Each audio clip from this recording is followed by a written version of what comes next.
আমাদের মতো নিম্ন শ্রেণীর যারা ঋণে আসক্ত, একটা প্রবাসী যখন আসে, একটা ছেলে 4-5 লাখ টাকা ঋণ করে আসে, এই ঋণ শোধানোর জন্যই প্রবাসে আসে বা একটা স্বপ্ন নিয়ে প্রবাসে আসে। তো ওদের মতন কিছু কিছু দালালের জন্যে, ঠিক আছে, ওদের মতন কিছু কিছু দালালের জন্যে ওই প্রবাসীদের জীবন একদম নষ্ট হয়ে যায়, আশা আকাঙ্ক্ষা সব মাটিতে মিশে যায়।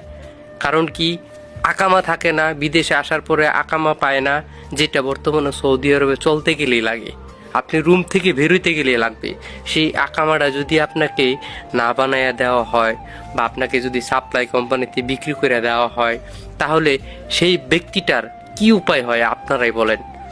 তো অবশ্যই ওর বিচার হওয়ার দরকার আছে, ঠিক আছে, যাতে আমার মতন কোনো ব্যক্তি যাতে এরকম, ঠিক আছে, ভুক্তভোগী না হয়, ওর ফান্দে ফিরে ওর বিচার বাংলাদেশে হওয়ার দরকার।